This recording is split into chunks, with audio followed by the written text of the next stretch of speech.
नमस्कार, आदाब, सत श्री अकाल, जय भीम, जोहार। मेरा नाम है नवीन कुमार।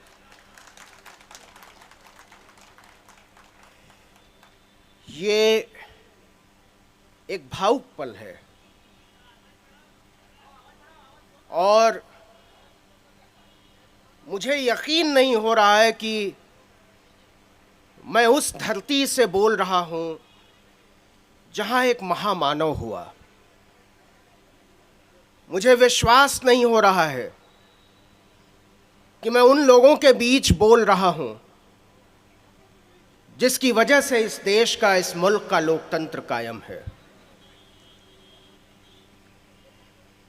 मुझे यकीन नहीं हो रहा है कि मैं प्रोफेसर सुखदेव थोराट जैसे विद्वान व्यक्ति के सामने बोल रहा हूं। मैं चाहता था कि उन्हें सुनूं और मुझे इंतज़ार है कि वो क्या बोलते हैं। थोड़ी बहुत समझ पत्रकारिता की है मेरी। समाज के बीच जाता रहा हूं, लेकिन सबसे पहले मैं बधाई देना चाहता हूं इस कार्यक्रम के आयोजकों को। मैं जानता हूं कि इस तरह के कार्यक्रम करने में कितनी मुश्किलात आती हैं।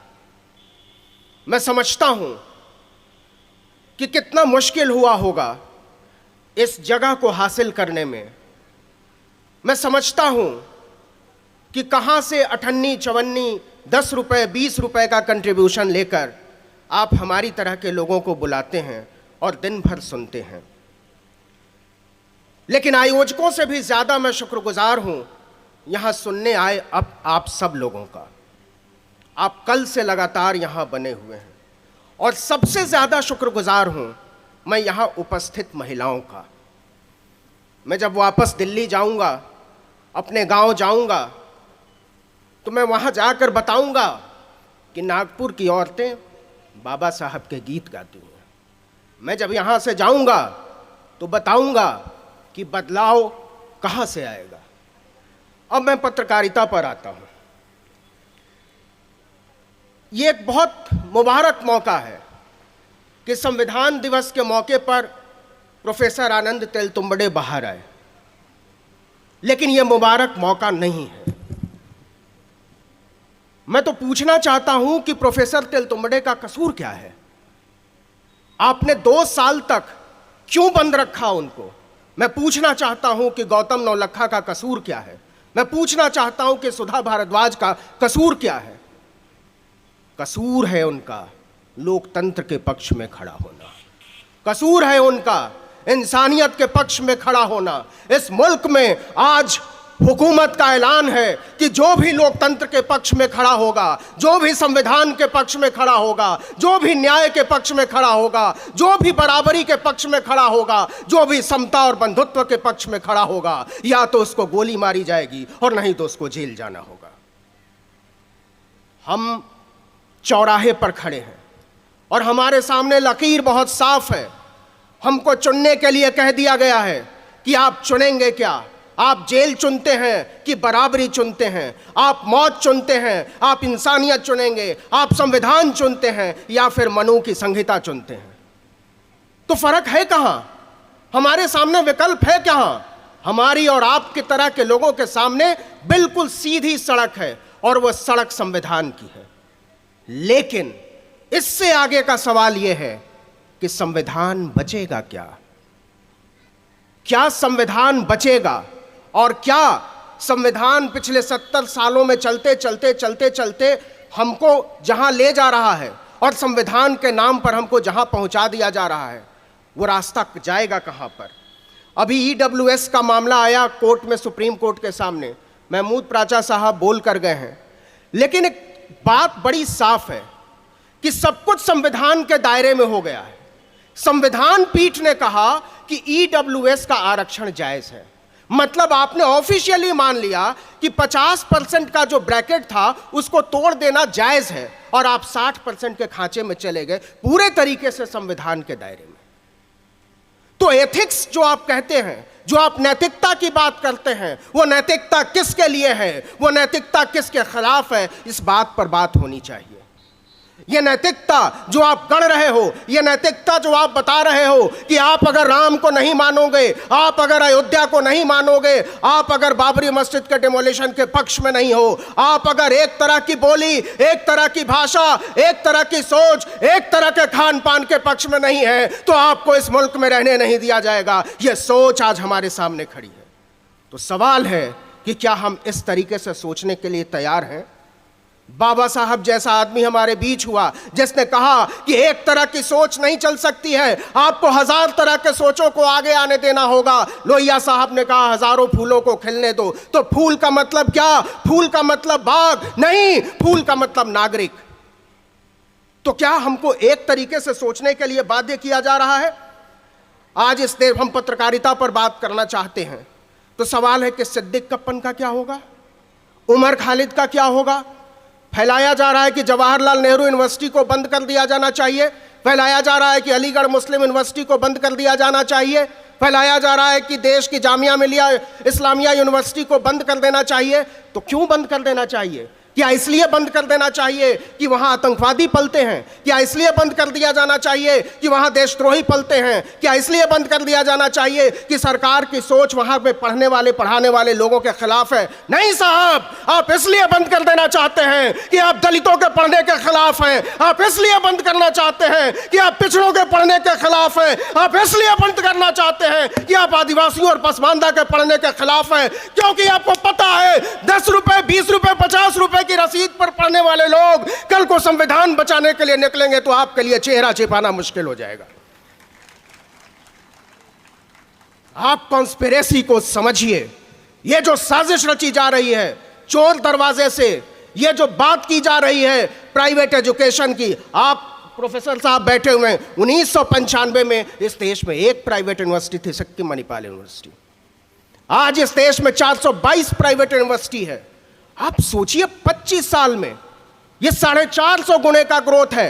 और आप देखिए कि सरकारी यूनिवर्सिटी कितने खुली, आप देखिए कि सरकारी कॉलेज कितने खुले। फिर आप देखिए कि आज यूजीसी ने पिछले महीने एक गाइडलाइन जारी की, उसने एक हिफा बना दिया, हायर एजुकेशन फंडिंग एजेंसी। हिफा क्या करेगा?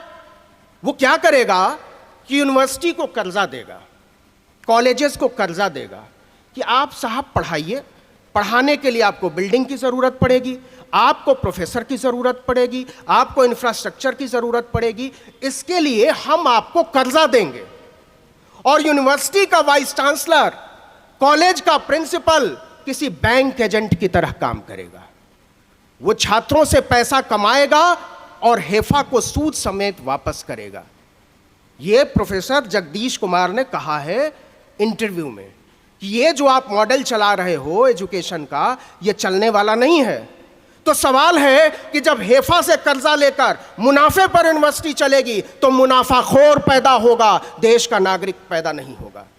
तो इस देश की पूरी व्यवस्था को मुनाफाखोरों के हाथ में डाल देने की जो साजिश रची जा रही है, इस देश के पूरे दिमाग को जो एक तरीके से सोचने के लिए अभ्यस्त बनाया जा रहा है, उस सोच को समझने की ज़रूरत है, उसको काउंटर करने की ज़रूरत है। और वो काउंटर हम तब करेंगे जब हम संविधान को समझेंगे, जब हम समझेंगे कि आर्टिकल 19 क्या है, जब हम समझेंगे कि आर्टिकल 14 क्या है, जब हम समझेंगे कि आदमी और आदमी को अलग नहीं किया जा सकता है। आप कहते हो कि ईडब्ल्यूएस की ज़रूरत है, आप कहते हो कि आरक्षण जो है एक आर्थिक कार्यक्रम है, यह गरीब लोगों के लिए चलाया जाना चाहिए। देश का एक सुप्रीम कोर्ट का एक जज कहता है कि नहीं साहब, आरक्षण को अंतहीन समय के लिए जारी नहीं रखा जा सकता, इस पर विचार करना पड़ेगा। तो बताइए जज साहब, एक ब्राह्मण का नाम बताइए जिसको पानी, मटकी का पानी पीने की वजह से जिसके बच्चे को मार दिया जाता है। बताइए जज साहब, इस मुल्क को बताइए कि जिसको पगड़ी पहनने की वजह से मार दिया जाता है। बताइए जज साहब, आप बताइए जिसको घोड़ी पर चढ़ने से उतार लिया गया। और अगर आप इसका जवाब नहीं देते हैं तो इस देश को जातीय आरक्षण की जरूरत है, क्योंकि ये एक सामाजिक उन्मूलन कार्यक्रम जो आप कहते हैं, जो एक सामाजिक अपराध हुआ है, केवल उसको सॉरी कहने का तरीका है, लेकिन काम इससे भी नहीं चलेगा। बात को आगे ले जाना पड़ेगा। बात को इसलिए आगे ले जाना पड़ेगा कि जब आप प्राइवेट यूनिवर्सिटीज खोल रहे हो, जब आप प्राइवेट नौकरियां कर रहे हो, तो आप इस घपले में नहीं फंसा सकते इस देश को कि आरक्षण केवल सरकार में जारी रहेगा। 69,000 नौकरियां निकली उत्तर प्रदेश में, बंदरबांट हो गया। कल 15 लोगों का रिजल्ट आया है, ओबीसी की 1 सीट है। यह सब संविधान के दायरे में हो रहा है, यह सब नियम और कानून के दायरे में हो रहा है। इसलिए मैं आपको सचेत करने आया हूं कि जो खेल खेला जा रहा है उस खेल को समझिए। आप देखिए कि पिछले 20 साल में, पिछले 15-20 साल में जो टेलीविजन के चैनल खोले, वो किसके खोले? सरकार ने किसके खुलवाए? वो किसकी बात करेगा? इसको समझना इसलिए जरूरी है कि आप समझें मीडिया का इकोसिस्टम कैसे काम करता है। जो आपकी शिकायत रहती है कि मीडिया हमारी बातें नहीं दिखाता या मीडिया हमारी बातों को तोड़ मरोड़ कर दिखाता है, तो इसको समझना बड़ा आसान है।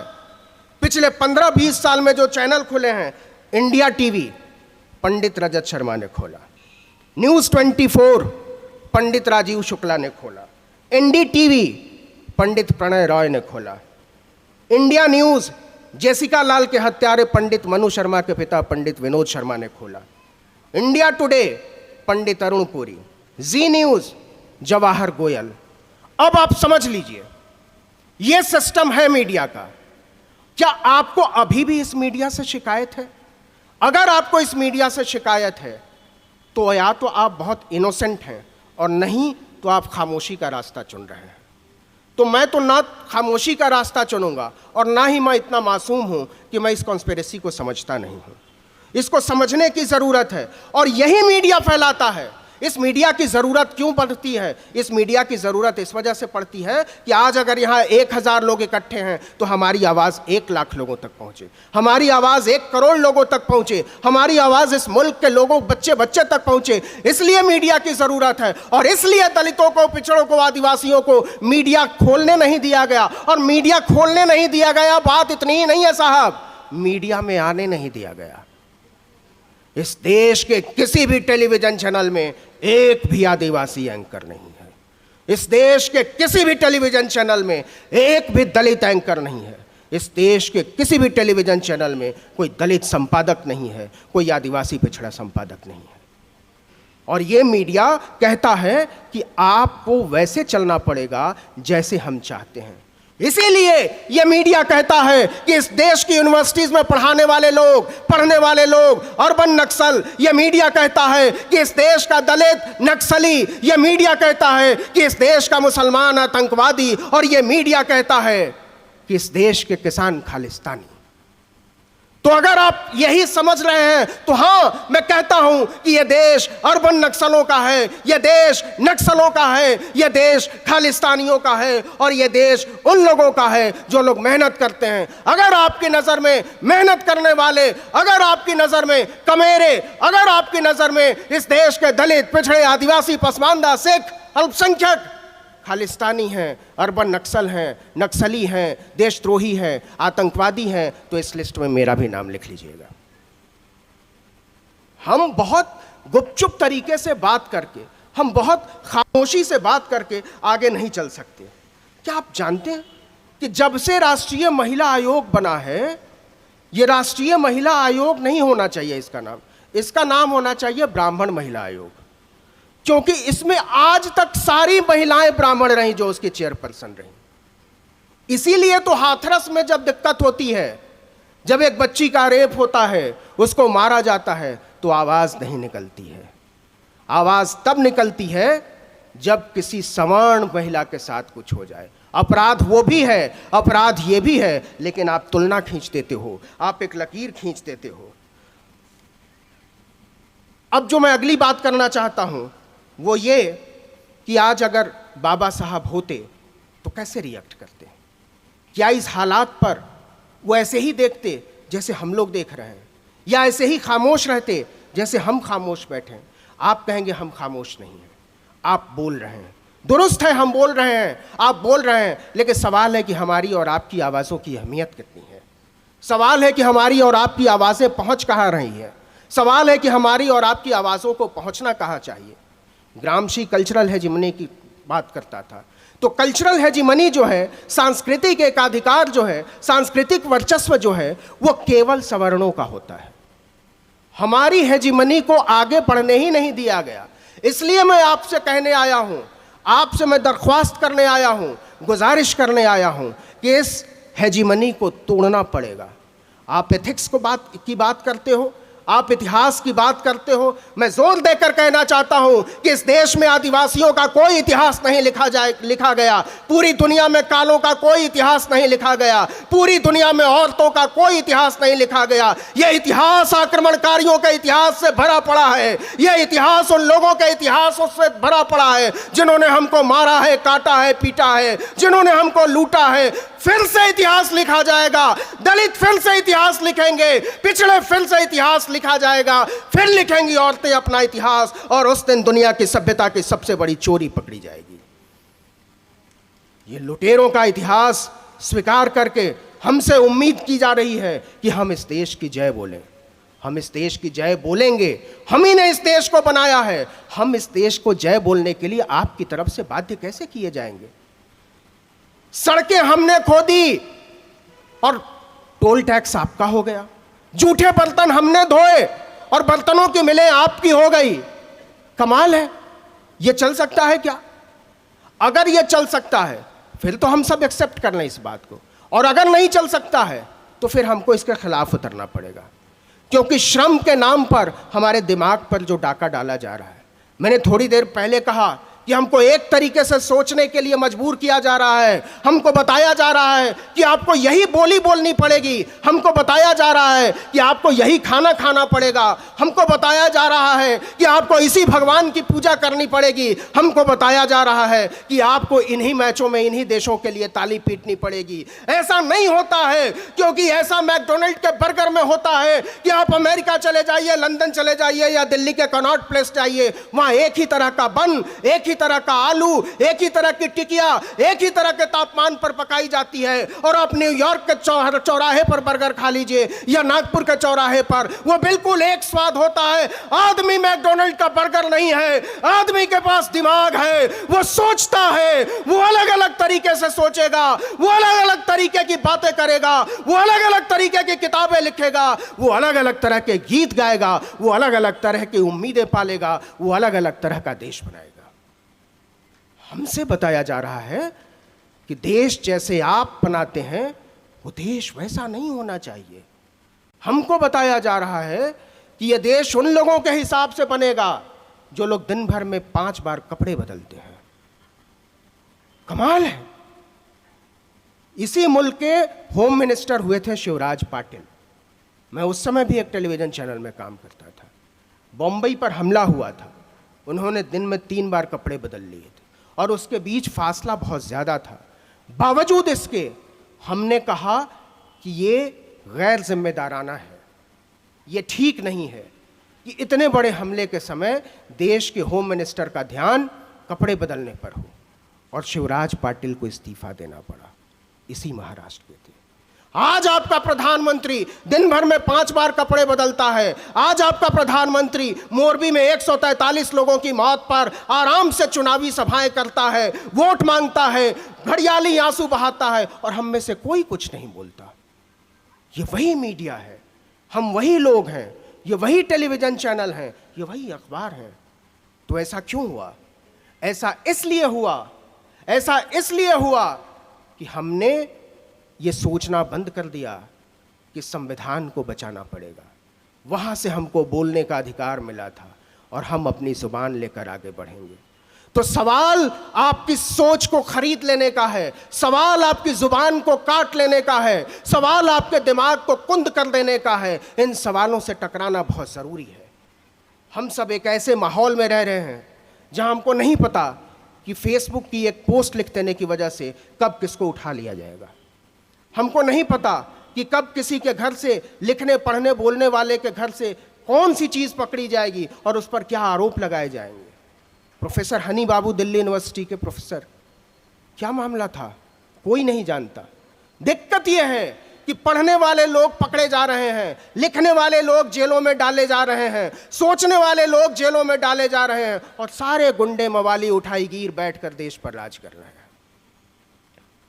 तो देश को दिक्कत गुंडों से नहीं है, देश को दिक्कत मवालियों से नहीं है, देश को दिक्कत आतंकवादियों से भी नहीं है। इस देश के हुक्मरानों को दिक्कत पढ़ने वाले लोगों से है। इस देश के हुक्मरानों की दिक्कत सोचने वाले लोगों से है। इस देश के हुक्मरानों को दिक्कत लिखने वाले लोगों से है, बात करने वाले लोगों से है, विचार करने वाले लोगों से है, लोगों के बीच जाने वाले लोगों से है। क्योंकि उनको दिक्कत इस बात से होती है कि कल को अगर ये लोग संविधान पर पूरी तरीके से अमल मांगने लगेंगे तो आपको सत्ता से हटना पड़ जाएगा। आप सवालों से घबराते हैं, आप बातचीत से कतराते हैं, आप डरते हैं लिखने से, आप डरते हैं पढ़ने से। इसीलिए कोविड के बाद संसार के सारे स्कूल कॉलेज खुल गए, लेकिन यूनिवर्सिटीज को नहीं खोला गया। CNRC पर बात हुई, दिल्ली की किसी भी यूनिवर्सिटी को नहीं खुलने दिया गया। उसी दिल्ली में बच्चों के स्कूल खुल गए थे, वो नर्सरी में पढ़ने वाले बच्चे स्कूल जा रहे थे। सारे सरकारी दफ्तर खुल गए, सारे प्राइवेट संस्थान खुल गए, सब लोग ऑफिस जा रहे थे। बस केवल यूनिवर्सिटीज के बच्चों के लिए दरवाजों पर ताला लगा हुआ था। क्यों? क्योंकि उत्तर प्रदेश में चुनाव होने वाले थे। CNRC का माहौल अगर फिर से बन जाता कोविड के बाद तो सरकार को दिक्कत होने लगती। इसलिए आज भी जामिया मिलिया इस्लामिया का हॉस्टल नहीं खुला है। अभी कुछ दिन पहले JNU का हॉस्टल खोला गया है। आप इसलिए छात्रों को एकजुट नहीं होने देना चाहते हैं, आप इसलिए अध्यापकों के साथ उनको नहीं जोड़ने देना चाहते हैं कि आपको सिर्फ और सिर्फ पढ़ने लिखने सोचने से दिक्कत होती है। और जब मैं कह रहा हूं प्राइवेट संस्थानों की, तो बहुत सोच समझ के साथ न्यू एजुकेशन पॉलिसी लाई गई। न्यू एजुकेशन पॉलिसी क्या है? न्यू एजुकेशन पॉलिसी में इस बात की गारंटी कर ली गई है कि जो भी बच्चा पढ़ेगा वो बाहर निकलकर प्रतिरोध नहीं करेगा। यूनिवर्सिटीज बॉन्ड भरवा रही हैं कि आप किसी प्रदर्शन में हिस्सा नहीं लेंगे, आप किसी भाषणबाजी में हिस्सा नहीं लेंगे। अभी 4 दिन पुरानी खबर है, जामिया के जामिया टीचर्स एसोसिएशन को भंग कर दिया गया है, उसको इलीगल घोषित कर दिया गया है। कह दिया गया है कि जामिया में पढ़ाने लिखाने वाले लोग, वहां के अध्यापक, वहां के प्रोफेसर अगर जनरल बॉडी मीटिंग बुलाते हैं तो वो अवैध होगा और आपके खिलाफ हम कानूनी कार्रवाई करेंगे। लेकिन जो बात मैं कहना चाहता हूं वो ये कहना चाहता हूं कि इस देश की यूनिवर्सिटीज में, इस देश के कॉलेजेस में, इस देश के स्कूलों में पढ़ाने वाले अध्यापकों पर बहुत बड़ी जिम्मेदारी है। आप क्लर्क होने की मानसिकता से बाहर निकलिए। आपको स्वायत्त इसलिए बनाया गया था कि आप इस देश को अपने हिसाब से चलाएंगे। आपको स्वायत्त इसलिए बनाया गया था कि आप सोच समझ वाले छात्र पैदा करेंगे। आपको इसलिए दी गई थी आजादी कि आप बताएंगे इस देश को कहां पहुंचना है, कोई हुक्मरान नहीं। हमारे शिक्षकों ने, हमारे विश्वविद्यालयों के लोगों ने यह जिम्मेदारी छोड़ दी। वो नौकरी करने लगे। एक शिक्षक में, एक प्रोफेसर में और एक सरकारी क्लर्क में बहुत फर्क होता है मेरे दोस्त। आप सिर्फ नौकरी करने लगे। जो एडहॉक पर पढ़ा रहा है वो इसलिए नहीं बोल रहा है कि हम असिस्टेंट प्रोफेसर हो जाएंगे। जो असिस्टेंट है वो इस इंतजार में बैठा हुआ है कि हम एसोसिएट हो जाए किसी तरीके से। जो एसोसिएट है वो सोच रहा है प्रोफेसर हो जाते तो बड़ा अच्छा होता, और प्रोफेसर किसी चेयर होने की उम्मीद में बैठा है और चेयर वाइस चांसलर होना चाहता है। ये व्यवस्था, तो हम किससे शिकायत करें? हम किससे उम्मीद करें? हम क्या सोचें? हम कहना चाहते हैं कि सबसे बड़ी जिम्मेदारी इस हालात में इस मुल्क के छात्रों और नौजवानों पर है। इस देश के इलाहाबाद में छात्रों पर लाठियां चलाई गई, दिल्ली में किसानों पर लाठियां बरसाई गई, लखनऊ में शिक्षकों पर लाठियां चलाई गई। बोलने वाला कौन? सुनने वाला कौन? समझ लिया इस देश की सरकार ने कि कोई भी किसी के लिए नहीं बोलेगा। तो ब्रेख्त कहता था ना कि मैं शिक्षक था, मैं इसलिए नहीं बोला कि जो आए थे वो पढ़ने वाले लोगों के लिए आए थे। फिर वो मजदूरों के लिए आए, मैं तब भी खामोश था क्योंकि मैं मजदूर नहीं था। फिर वो कारोबारियों के लिए आए, मैं तब भी चुप रहा क्योंकि मैं कारोबारी नहीं था। और फिर वो मेरे लिए आए और तब मेरे लिए बोलने वाला कोई नहीं था। तो आपको सोचना पड़ेगा कि कल जब आपके लिए लोग आएंगे, कल जब आपके दरवाजे पर पुलिस खड़ी होगी, तो आपके लिए बोलने वाला कौन होगा? आप कैसे सोचेंगे? इसलिए अगर आपके घर से कोई बच्चा बाहर निकल रहा है, प्रोटेस्ट में जा रहा है, गीत गा रहा है, दूसरे शहरों में जा रहा है, तो उसको जाने दीजिए। हम नहीं कर सके तो हमारे बच्चे करें। हम ये उम्मीद करें कि आने वाली नस्लें इस मुल्क का मुस्तकबिल बदलेंगे। लेकिन मैं फिर से लौटकर मीडिया पर आना चाहता हूं, क्योंकि किसी सॉल्यूशन की तरफ बढ़ना जरूरी है। हम चाहते हैं कि कोई हल निकले। तो वो हल कैसे निकलेगा? क्या हम इसी तरीके से हाथ पर हाथ धरे बैठे रहें कि हम मान लें कि पंडित रजत शर्मा या पंडित प्रणव राय या पंडित विनोद शर्मा, इन्हीं लोगों के भरोसे हमने छोड़ दिया है अपने मीडिया को, या फिर हम अपने लिए कुछ खड़ा करेंगे? तो अपने लिए कैसे खड़ा होगा? आप सोचिए, अगर बाजार के हिसाब से भी सोचें, अगर मार्केट इकोनॉमिक्स के हिसाब से भी सोचें, तो इस देश में 85% आबादी उन लोगों की है जो न्याय चाहते हैं। इस देश में बहुसंख्यक आबादी बहुजनों की है। इस देश में ज्यादातर आबादी उन लोगों की है जो समता, न्याय, बंधुत्व में यकीन करते हैं। लेकिन इस देश का मीडिया वो लोग चलाते हैं जो लोग इन सारे विचारों को रौंद देना चाहते हैं। तो हम कैसे समझें, हम कैसे आगे बढ़ें? क्या हम खुद गुनहगार नहीं हैं कि हमने अपना मीडिया कभी खड़ा करने के बारे में सोचा ही नहीं? नहीं साहब, थोड़ा कठोर होना पड़ेगा, थोड़ा निर्मम होना पड़ेगा, थोड़ा जालिम होना पड़ेगा।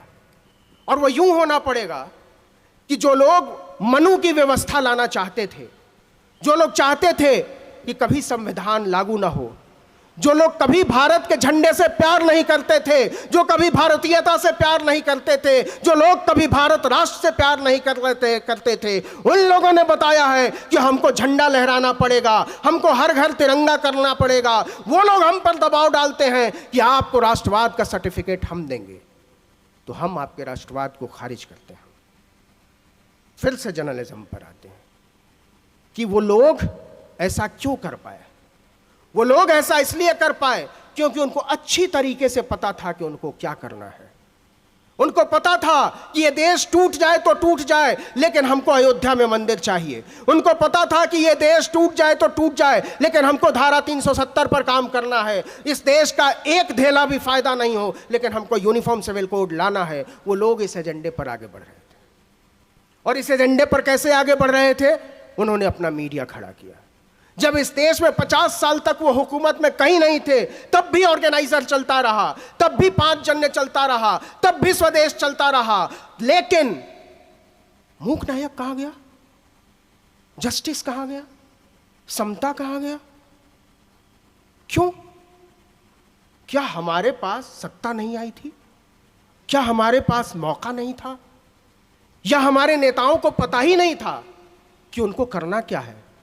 या एक नागरिक के तौर पर हम ही नाकाम हो गए अपने नेताओं को याद दिलाने में कि आप तो ये करने आए थे।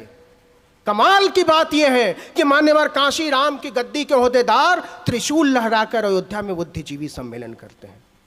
इस देश का एक बड़ा ओबीसी लीडर कहता है कि अगर वो सत्ता में आएगा तो परशुराम की सबसे ऊंची मूर्ति लगवाएगा। लकीर तो खींचनी पड़ेगी मेरे दोस्त, और बताना पड़ेगा हमारे नेताओं को कि आपने हमको ठगा है। हमारी ईमानदारी को, हमारे भरोसे को, हमारी सोच को, हमारे सपनों को ठगा है। आपने नहीं खड़ा होने दिया हमारा मीडिया, आपने नहीं बनने दिया हमारे संस्थान, आपने नहीं बनने दिया हमारे हिसाब के स्कूल और अस्पताल और संस्थान, यूनिवर्सिटी और कॉलेज। तो क्यों नहीं बनाया? इसलिए नहीं बनाया। एक जो कठोर बात मैं कहना चाहता हूं वो ये कि ओबीसी, दलित, आदिवासी लीडरशिप की सबसे बड़ी क्राइसिस जो मैं देखता हूं वो ये है कि आखिर में जाकर उसको ब्राह्मण होना है। वो उन्हीं लोगों से वैधता चाहता है जिनके खिलाफ वो लड़ने चला था। वो उन्हीं लोगों की तरह दिखना, होना, अपनी बोली भाषा चाहता है जिसके खिलाफ वो इसकी पूरी वैचारिकी थी। वो उन्हीं लोगों की तरह सामने नजर आना चाहता है जिन लोगों से वो नफरत करता था। तो जिन लोगों ने हमको रौंदा, जिन लोगों ने हमको लूटा, जिन लोगों ने हमारे सपने छीने, जिन लोगों ने हमसे बात नहीं की, जिन लोगों ने हमको मंदिरों में चढ़ने नहीं दिया, जिन लोगों ने हमको स्कूलों में पढ़ने नहीं दिया, जिन लोगों ने हमको सार्वजनिक नलकों से पानी नहीं पीने दिया, उनसे हम अपनी वैचारिकी की वैधता चाहते हैं। तो बेईमान हम भी हैं, हमारे नेता भी हैं। आइडियोलॉग का काम चुपचाप से बर्दाश्त कर जाना नहीं होता है।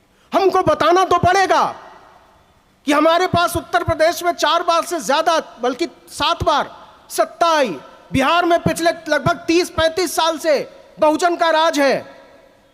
तो आपके अखबार क्यों नहीं है? अरे भाई, एक सरकार पिछले 8 साल पहले आई है, उसने जी न्यूज अपना कर लिया, उसने रिपब्लिक नेटवर्क खोल लिया, उसने पता नहीं भारत 24 खोल लिया। वो जब आता है तब नया कुछ करके जाता है। आपको एक राज की बात बताऊं, इंडिया टीवी जब 2003 में शुरू हुआ था तो उसके पीछे गुजरात का बहुत पैसा लगा हुआ था और वो इस उम्मीद पर खड़ा किया गया कि 2004 में इनकी सरकार आएगी, उन्हीं महारथी की।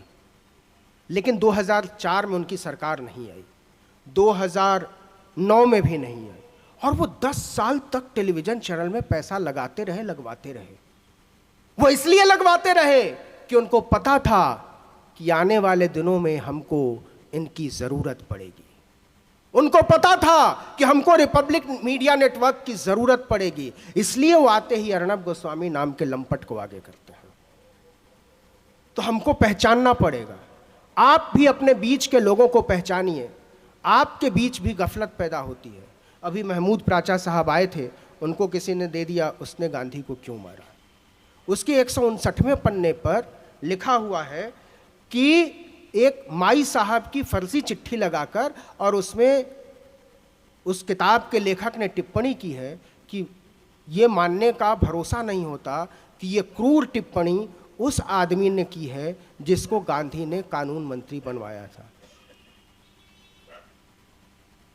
तो ये लोग ऐसे सटल तरीके से काम करते हैं, ये साबित करना चाहते हैं कि अंबेडकर साहब को कानून मंत्री किसी गांधी किसी नेहरू ने बनवाया था। नहीं साहब, गांधी ने अंबेडकर साहब को कानून मंत्री नहीं बनवाया था, नेहरू ने अंबेडकर साहब को कानून मंत्री नहीं बनवाया था। बनना तो अंबेडकर साहब को प्रधानमंत्री था, आपने बस थोड़ा बहुत भरपाई की थी ऐसा करके।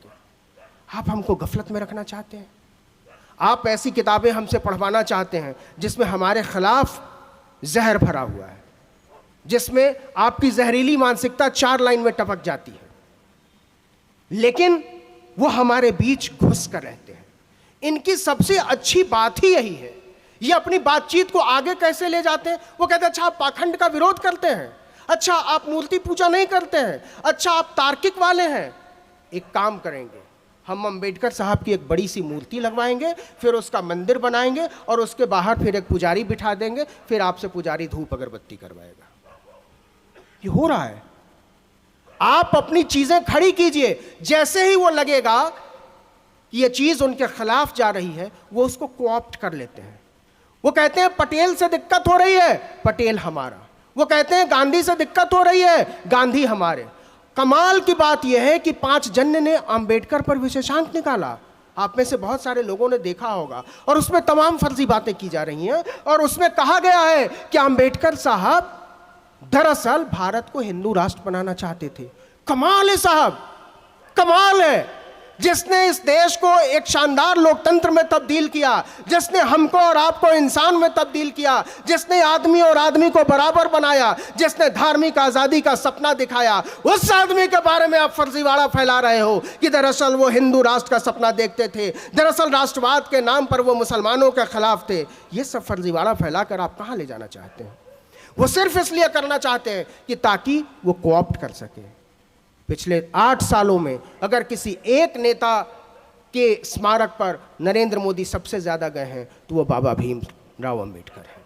क्यों? क्योंकि वो साबित कर सकें कि वो दरअसल अंबेडकरवादी है। 9 साल के बाद अचानक से उन्होंने अभी अपने आप को पिछड़ा कहा।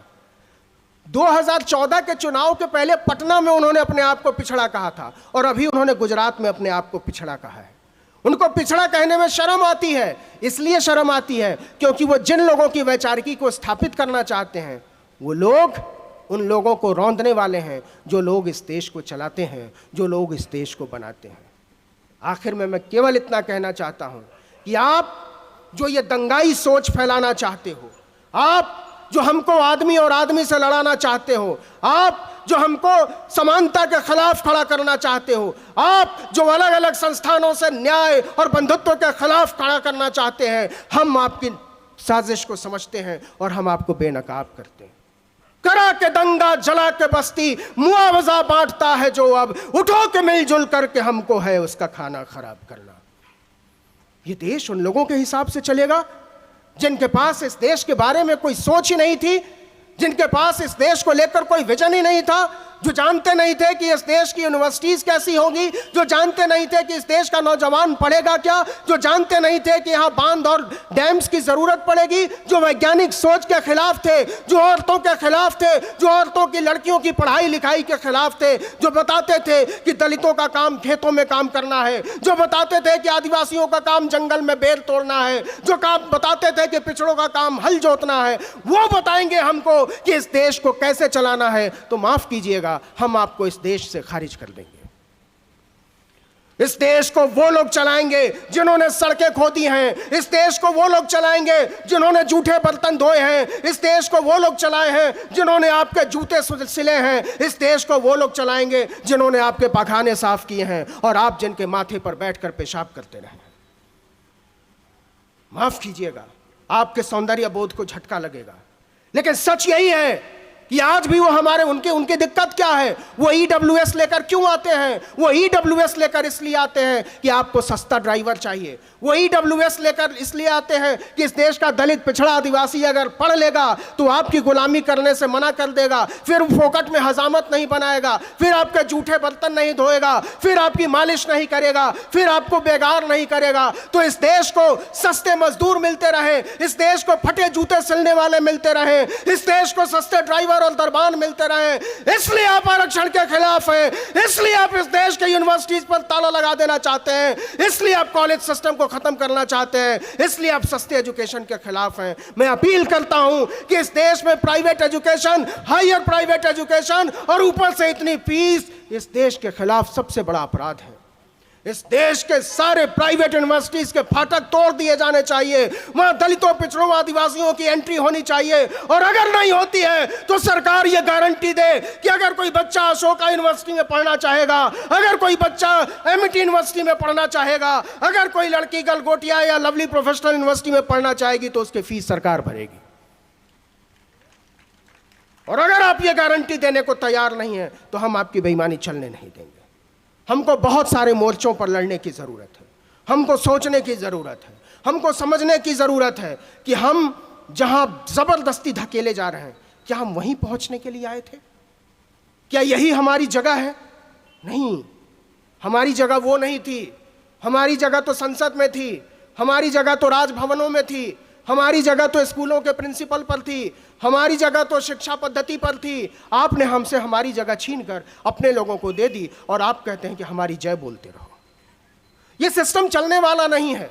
मैं आपको चेतावनी देने आया हूं और यह बताने आया हूं कि अगर आप नहीं बोलेंगे, अगर हम नहीं बोलेंगे तो हमारी आने वाली नस्लों की नजरों में हम गिरा हुआ महसूस करेंगे।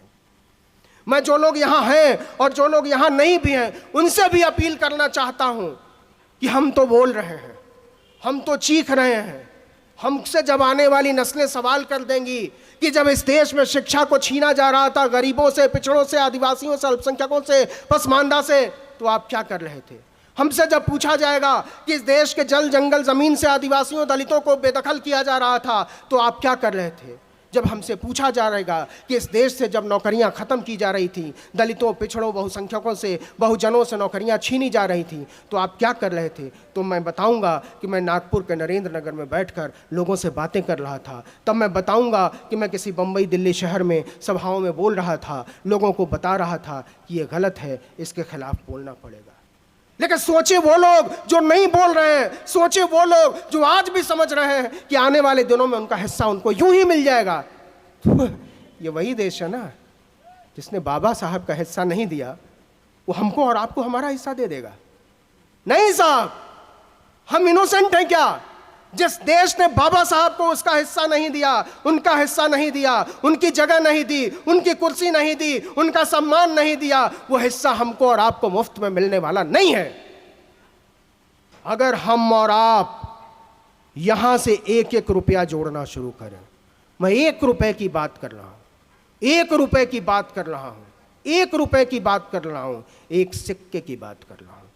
अगर हम और आप यहां से एक एक रुपया जोड़ना शुरू करें और इस देश का हर दलित, पिछड़ा, आदिवासी, अल्पसंख्यक एक एक रुपया जोड़ना शुरू करे, तो इस देश का सबसे बड़ा मीडिया हाउस खड़ा हो सकता है। अगर हर 100 में से एक बहुजन अखबार पढ़ना शुरू करे तो टाइम्स ऑफ इंडिया से 100 गुना बड़ा अखबार खड़ा हो सकता है। तो क्यों खड़ा नहीं होता? इसलिए नहीं खड़ा होता कि मिशन कहीं खत्म हुआ। पकाई हुई रोटियां बहुत ज्यादा दिनों तक नहीं चलती हैं। बाबा साहब कुछ रोटियां पका गए थे तो बैठकर हम लोगों ने खा लिया, साल दर साल खाया। फिर मान्यवर कांशीराम ने रोटियां पकाई, फिर हम लोगों ने खाया। अब होता क्या है कि पकाई हुई रोटियां खत्म हो जाती हैं, वो अंतहीन समय के लिए नहीं होती हैं। तो हमारी जिम्मेदारी है कि हम आने वाली नस्लों के लिए रोटियां पकाएं। हम बताएं कि हमने तुम्हारे लिए छोड़ा क्या है। हम बताएं कि हमसे जो छीना गया था उससे ज्यादा हम तुमको सौंप कर जा रहे हैं। हम बताएं कि जो हम तुमको देकर जा रहे हैं उससे ज्यादा तुम अपनी आने वाली पीढ़ी को देना। हम नहीं बता सकेंगे तो हमारी आने वाली नस्लें बताएंगी। लेकिन यह इतिहास लिखा गया कि बहुजनों की हर पीढ़ी ने अपनी आने वाली पीढ़ी को उससे ज्यादा दिया गया जितना उससे छीना गया था। हम हाय तौबा मचाकर अगर यहाँ सोच रहे हैं कि सब चीज़ें दुरुस्त हो जाएंगी तो दुरुस्त होने वाली नहीं है। हम सोचते हैं कि हम मुसलमान पर अगर इसलिए नहीं बोलें क्योंकि हम मुसलमान नहीं, हम इसलिए नहीं बोले लव जिहाद पर क्योंकि हम लव जिहाद हमने नहीं किया है, तो ऐसा चलने वाला नहीं है। हमको बोलना पड़ेगा। हमको एक बड़े एका की ज़रूरत है। दलितों को, पिछड़ों को, आदिवासियों को, पसमानदा को, सबको एक साथ आना पड़ेगा। बहुत टूट है। आप जानते हैं उत्तर प्रदेश के गांव में दलित समुदाय, एक कमलापति त्रिपाठी उत्तर प्रदेश के मुख्यमंत्री हुआ करते थे। वो चुनाव प्रचार कर रहे थे। एक दलित के यहाँ गए और उनको पानी दिया गया। उन्होंने पानी नहीं पिया।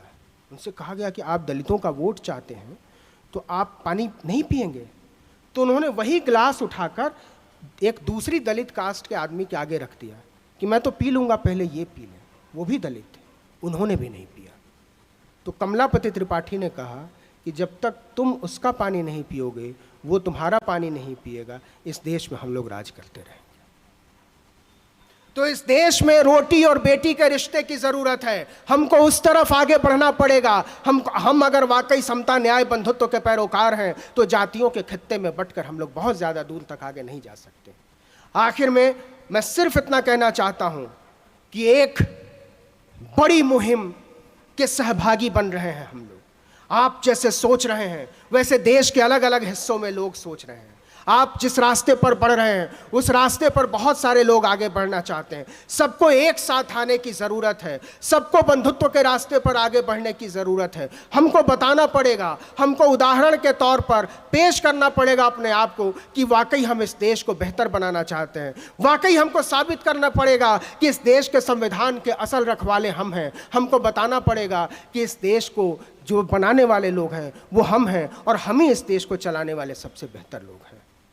हमको एक साथ इकट्ठे होकर, एक तरह से बोली बोलकर, एक तरह का नेतृत्व स्वीकार करके, थोड़ा मन मार के हम लोग थोड़ा सा अपनी नाक छोटी कर लें। अगर हम अपनी नाक छोटी कर लेंगे ना तो बहुत सारी चीज़ें बन सकती हैं। दिक्कत यह है कि हमारा ईगो बहुत बड़ा हो गया है। हम आपकी नहीं सुनना चाहते, ये उनकी नहीं सुनना चाहते, वो उनकी नहीं सुनना चाहते।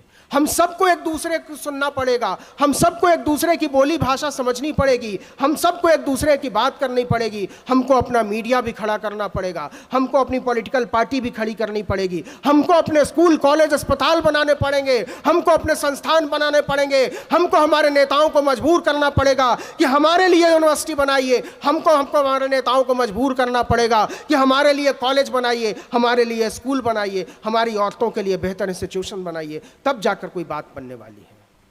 अंत में केवल एक लाइन पर मैं अपनी बात खत्म करना चाहता हूं कि बेलचे लाओ, बेलचे लाओ, खोदो जमीन की तहें। बेलचे लाओ, खोदो जमीन की तहें।